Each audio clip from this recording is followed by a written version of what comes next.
Hello, this is Mrs. Morehouse. Today we are looking at some different subtraction strategies, and the first one is to get to a friendly number, not numbers. There you go.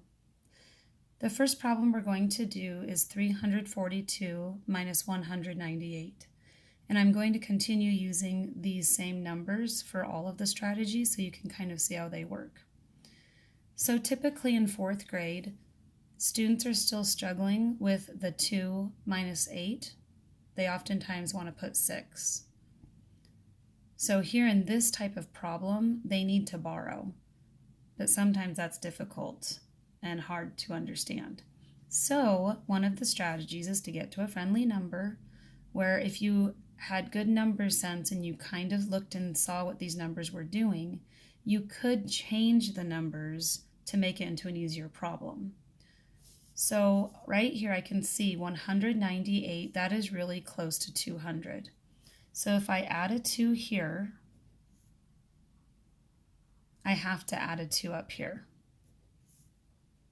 So my new number is 344 minus 200. 4 minus 0 is 4. 4 minus 0 is 4. And 3 minus 2 is 1. So that's one strategy. This one doesn't always work for all numbers, although you could do it. But if you were needing to add 36 down here and add 36 up here, you might be creating a bigger mess for yourself. The next strategy is called a number line. You can use a number line to solve this problem. And this one is a good one to use if students are comfortable with breaking down the number into its place value. So I'm going to draw my line and I'll explain to you what I'm talking about. So in a number line, you start off with the bigger number. My bigger number is 342. The first thing I'm going to do is subtract the hundreds that I have, and I only have 1. So I subtract 100. And I get 242. Next, I go on to the tens. I have 9 of them, and I only have 4 here. So that could be confusing for a student. So in class, we talk about how we could subtract 40 and then subtract the rest of the tens. So I'm going to subtract 40, and I get to 202.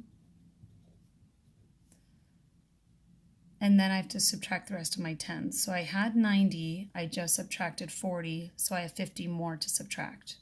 So I'm going to subtract 50. And now I'm at 152. Lastly, I need to subtract 8. Just like I did for the tens, I'm going to check out my ones column. So I have a 2 here, and I need to subtract 8. So I'm going to first start off with subtracting 2. Now I'm at a flat 150. I have 6 more to subtract. I'm at 150. Some students could easily subtract 6. But in case your student is nervous about that, you could just subtract 5 and get to 145 and then subtract the 1 more. Now we have been practicing this in class, and so they should be able to understand that we need to break down the hundreds, the tens, and the ones. And maybe what they just need practice on is when we actually separate them like this, the 40 and the 50, to make the 90. It's something just to practice, and they'll get better at their skills. The next strategy is called break it up. And this is where we're going to actually break the number up into its different place values. So we have 342 minus 198. I'm going to separate them into hundreds, tens, and ones. And I'm going to do the same with the next number. And I'm going to draw my line. And now I see, still, remind your students, this is not 6. because we can take from the tens column. But since I know that I also can't do 40 minus 90, I'm going to start in the hundreds column. And I'm going to take 100 out. It's also important for students to know that 10 ones make a 10, and 10 tens make 100. And when they know that, it'll even be easier for them to do the standard algorithm, which I will show next. So I took the 100 and I'm going to add it into the tens column, 140. But now I need 10 to go into the ones column. So I'm going to take a 10 out of here. It's now 130. And I'm going to add the 10 here. 12 minus 8 is 4. 130 minus 90 is 40. And 200 minus 100 is 100. And now I can bring them back together and get 144 as my answer. The last strategy is the standard algorithm.